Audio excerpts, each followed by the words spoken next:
వ్యాప్తంగా చేపట్టినటువంటి కోటి సంతకాల సేకరణ కార్యక్రమంలో భాగంగా ఆ వచ్చినటువంటి సంతకాలన్నిటి ఆ పత్రాలు ఏవైతే ఉన్నాయో ఇక్కడ కేంద్ర కార్యాలయంలో ఇక్కడ నుంచి ఫ్లాగ్ ఆఫ్ చేసి జగన్ గారు వాటన్నిటిని కూడా గవర్నర్ ఆఫీస్ కి పంపించడం జరిగింది.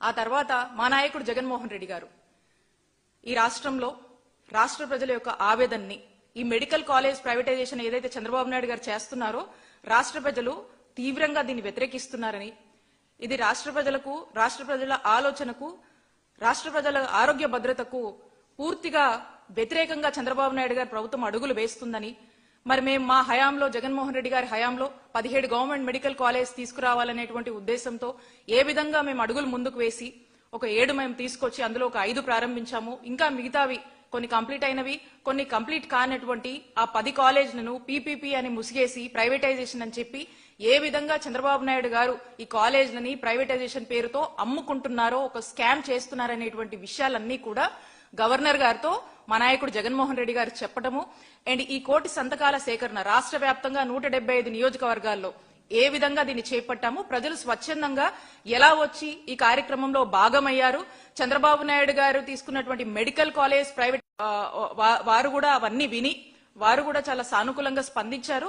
ఈ ఆవేదనని, ఈ బాధల్ని ప్రజల పక్షాన ప్రజల గురించి ఆలోచించమని చెప్పి కూడా జగన్మోహన్ రెడ్డి గారు గవర్నర్ గారికి చెప్పడం జరిగింది. మరి వారు కూడా ఒక బాధ్యత గల వ్యక్తిగా అర్థం చేసుకున్నారని చెప్పి మేము భావిస్తా ఉన్నాము. ఇక మనం చూస్తా ఉన్నాము, ఇక చంద్రబాబు నాయుడు గారి నిర్ణయం ఈ పీపీపీ అని చెప్పేసి, ఈ ప్రైవేటైజేషన్ అని చెప్పేసి తీసుకున్నటువంటి ఈ దుర్మార్గమైనటువంటి నిర్ణయం ఈ కోట్లాది మంది ప్రజల ఆరోగ్య భద్రతకు గొడ్డలి పెట్టు లాంటి నిర్ణయం అని చెప్పి తెలియజేస్తున్నాం. ఎందుకంటే ఇది ప్రజల ఆరోగ్యానికి గ్యారంటీ లేకుండా చంద్రబాబు నాయుడు గారు తీసుకున్నటువంటి ఒక దుర్మార్గమైనటువంటి చర్యగా రాష్ట్ర ప్రజలు దీన్ని చూస్తా ఉన్నారు.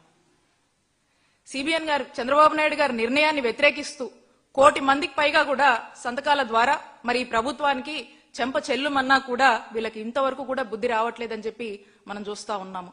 మరి రాష్ట్రంలో ప్రతి పౌరుడు కూడా స్వచ్ఛంద సంస్థలు కావచ్చు, ప్రజాస్వామ్య వాదులు కావచ్చు, అందరూ కూడా ఈ నిర్ణయాన్ని తప్పుపడుతున్నా వీళ్ళకి ఎందుకు ఎక్కట్లేదో, ఎందుకు అర్థం కావట్లేదో మనం చూస్తా ఉన్నాం. ఇప్పటికైనా కూడా ఆయన భేషజాలాలు వదిలేసుకొని ఇక ఈ యొక్క మెడికల్ కాలేజ్ ప్రైవేటైజేషన్ నిర్ణయాన్ని వెనక్కు తీసుకుంటే బాగుంటుంది అని చెప్పేసి మేమంతా కూడా డిమాండ్ చేస్తా ఉన్నాము.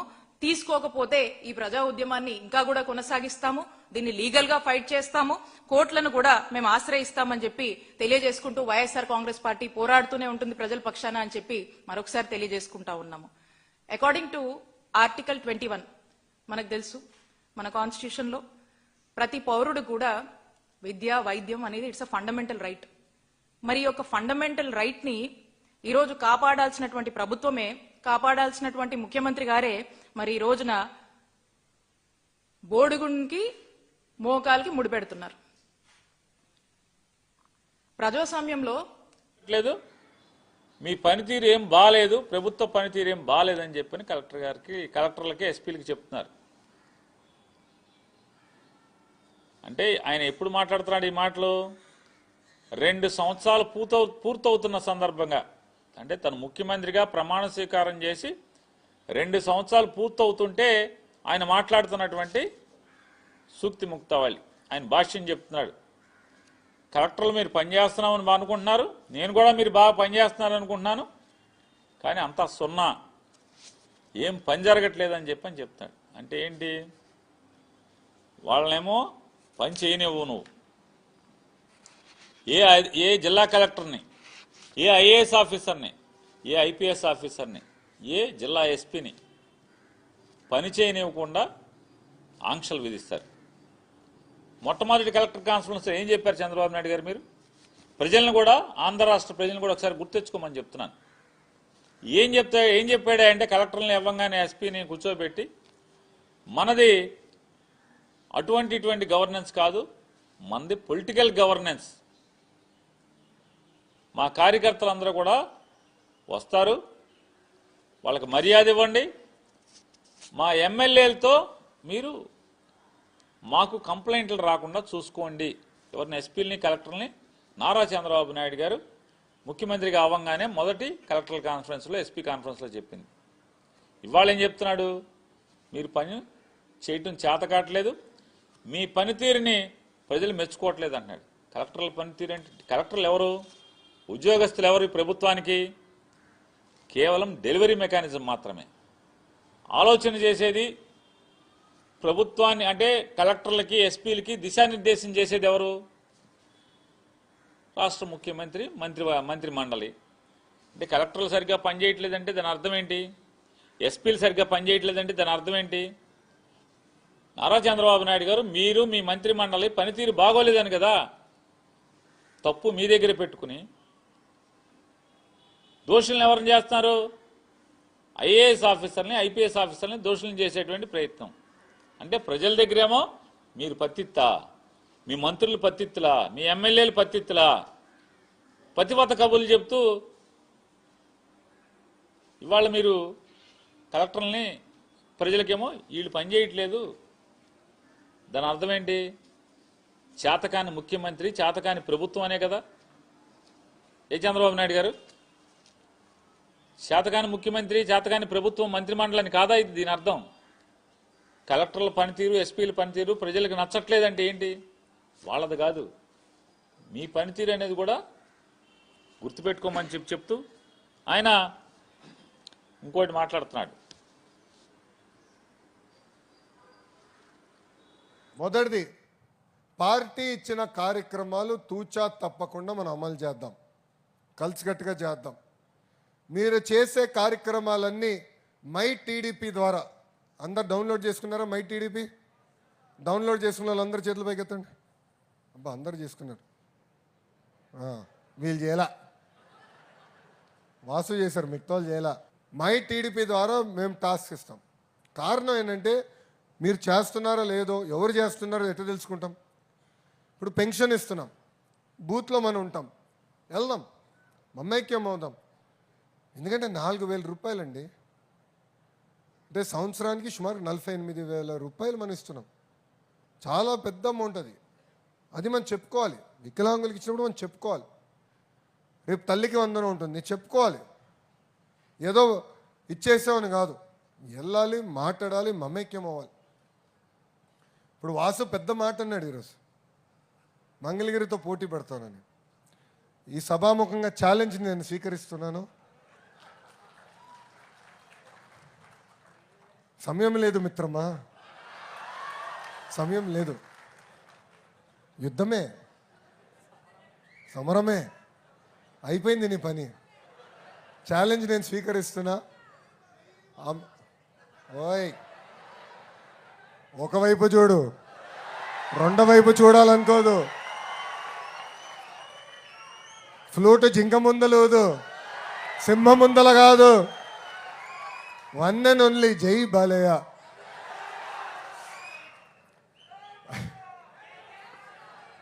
ఆయన అంత పవిత్రమైన వ్యక్తిని నేను ఏనాడు చూడలే. కోపం ఎంత స్పీడ్గా వస్తుందో ప్రేమ కూడా అంతే స్పీడ్గా వస్తుంది. నాకు బ్రహ్మనికి పెళ్ళి 19 సంవత్సరాలు అయింది. బ్రహ్మని గ్రాడ్యుయేషన్ అనుకుంటా, నా గ్రాడ్యుయేషన్ యూఎస్ ఉన్నప్పుడు ఆయన వచ్చారు. సో జనరల్గా పెద్దవారు, అమ్మ నాన్న వచ్చారు, అత్తగారు మామగారు వస్తే హోటల్లో పెడతాం. మన ఉండేది ఇంత బుల్లి అపార్ట్మెంట్, వాళ్ళే ఎందుకు పెడతాం. సో బాబుగారు అమ్మ నాన్నగారు వచ్చారు, ప్రోగ్రామ్ అయిపోయింది, వెళ్ళిపోయారు. బాలయ్య బాబు గారు సీరియస్, సరే నా హోటల్లో నా వల్ల అవట్లేదురా అన్నాడు. కానీ ఇంట్లో ఉండేదే 1 బెడ్రూమ్ అపార్ట్మెంట్, దాంట్లో మీరు ఎక్కడ పడతారు, నేను ఎక్కడ పడతాను. ఏం పర్లేదు అల్లుడు గారు, నేను వస్తున్నా అని చెప్పి నీగా పెట్టేడు సర్దుకుని వచ్చేసాడు ఆయన. ఎంత సింపుల్, అసలు ఆశ్చర్యం వస్తుంది ఒక వ్యక్తి అంత సింపుల్గా ఉండగలుగుతామని. నేను కూడా అంత సింపుల్గా ఉండలేను స్వామి, ఆయన అంత సింపుల్. సో ప్రేమ అంతే స్పీడ్గా వస్తుంది, కోపం కూడా అంతే స్పీడ్గా వస్తుంది మా ముద్దల మామయ్య దగ్గర. సో ఇప్పుడు వాసు అన్నాడు మంగళగిరిలో పోటీ పెడతామని. 2019లో మీ అందరూ తెలుసు 5,300 ఓట్లతోనే ఓడిపోయా. ఒకరోజు బాధ ఆవేదన ఉంటుంది, ఎవరికైనా ఉంటుంది కదా ఓటమైన తర్వాత. కానీ రెండో రోజు నుంచి ఆ బాధ ఆవేదన నాలో కసి పెంచింది, కమిట్మెంట్ పెంచింది. అందుకే మీరు చూస్తే మంగళగిరి ఎవరైనా కలవాలంటే ఎమ్మెల్యేలందరూ ఆగాల్సిందిరా భయ్. మంగళగిరి ప్రజల్ని ఫస్ట్ కలుస్తా, మంగళగిరి నాయకులు కలుస్తా, తర్వాత ఎవరిని కలుస్తా. కానీ దానికన్నా ముఖ్యమైనది ఏంటంటే ప్రేమ. ఈరోజు పూరి భవన్ జంక్షన్లో అటల్ బిహారీ వాజ్పేయి గారిని చూసిన తర్వాత దాని గురించి ఒక చర్చ జరగాలి. ఈరోజు దేశం యొక్క పురోభివృద్ధిలో కీలకమైనటువంటి పాత్ర పోషించినటువంటి వ్యక్తి అటల్ బిహారీ వాజ్పేయి గారు. దీనన్నింటికీ మించి ఉమ్మడి ఆంధ్రప్రదేశ్ రాష్ట్రంలోనూ ప్రస్తుతం మన రాష్ట్ర ముఖ్యమంత్రి శ్రీ నారా చంద్రబాబు నాయుడు గారితోనూ అటల్ బిహారీ వాజ్పేయి గారికి ఒక అవినాభావమైనటువంటి సంబంధం ఉంది. చంద్రబాబు నాయుడు గారి యొక్క సూచనల మేరకు ఆ రోజు భారత ప్రధానిగా వాజ్పేయి గారు అనేక విప్లవాత్మకమైనటువంటి నిర్ణయాలు తీసుకున్నారు. ఆ రోజు ఆ నిర్ణయాలు తీసుకోవడం వల్లే ఈరోజు భారతదేశం అతి దగ్గరలోనే ప్రపంచంలో 1-2 స్థానాలకు చేరుకునే పరిస్థితి ఏర్పడిందంటే దానికి కారణం భర్త క్రియ వాజ్పేయి గారిని గర్వంగా చెప్పగలిగారు. నిర్ణయాలంటే ఎవరూ ఊహించినటువంటి నిర్ణయాలు. అందుకు ఉదాహరణ మన శ్రీకాకుళం జిల్లా 25 సంవత్సరాల ముందు నేను ఇక్కడ శాసనసభ్యుడిగా ఆలోచన కూడా ఉన్నాను. విశాఖపట్నం నుంచి ఇచ్చాపురం వెళ్ళాలంటే 9 గంటల సేపు జర్నీ చేసేవాళ్ళు. శ్రీకాకుళం నుంచి టెక్కల వెళ్ళాలంటే 2.5 గంటల సేపు జర్నీ చేసేవాళ్ళు. ఆ రోజు ప్రధానమంత్రిగా మోడీ గారు, రాష్ట్ర ముఖ్యమంత్రిగా చంద్రబాబు నాయుడు గారు, మన జిల్లా నాయకులు అదన్నాయుడు గారు కలిసి మొట్టమొదటిసారి ఏపీపీ మోడల్లో రోడ్ అండ్ వాటర్ ప్రాజెక్ట్ తీసుకొచ్చారు. అందులో భాగంగా మొదట మనకి తడ నుంచి ఇచ్చాపురం వరకు రోడ్డు అవ్వడం వల్ల మొత్తం జిల్లా అభివృద్ధికి ఒక ప్రధానమైనటువంటి కోణంగా మారింది. తర్వాత ఏ విధంగా అభివృద్ధి చెందిందో మనం చెప్పవలసినటువంటి అవసరం లేదు. దీంతో పాటుగా ఈరోజు ప్రతి ఒక్కరూ చేతిలో ఒక ఫోన్ కాదు, 2 చేతుల్లో 2 ఫోన్లు పట్టుకుంటున్నామంటే 25 సంవత్సరాలు ఒక్కసారి వెనక్కి వెళ్తే ఆ రోజు ఫోన్ ఉండే కాదు. ఎవరితోనైనా మాట్లాడుకోవాలంటే ఒక ఎక్స్చేంజ్లో బుక్ చేసుకుంటే 4 రోజులకు 5 రోజులకు ఆ కనెక్షన్ కలిసేది. ఆ రోజు చంద్రబాబు నాయుడు గారి సూచనల మేరకు భారత ప్రధానిగా మోడీ గారు ఏదైతే టెలికమ్యూనికేషన్ రెగ్యులేట్ చేశారో దానివల్ల ఈరోజు అనేక ప్రైవేట్ కంపెనీలు రావడం, ఈరోజు మారుమూల ప్రాంతాలకి ఈరోజు కమ్యూనికేషన్ వెళ్ళిందంటే దానికి కారణం వాజ్పేయి గారిని గర్వంగా నేను చెప్పదలిచాను. ఆ రోజు మీ అందరికీ తెలుసు, విమానాలయ రంగంలో కూడా ఓపెన్ స్కై పాలసీ తీసుకొచ్చారు. మొట్టమొదటి విదేశీ ఫ్లైట్ హైదరాబాద్ వచ్చింది. ఆ రోజు ఎవరైతే వాజ్పేయి గారు, చంద్రబాబు నాయుడు గారు ఇచ్చి 4 మధ్యలో చంద్రబాబు నాయుడు గారి మీద అమితమైనటువంటి ప్రాముఖ్యత.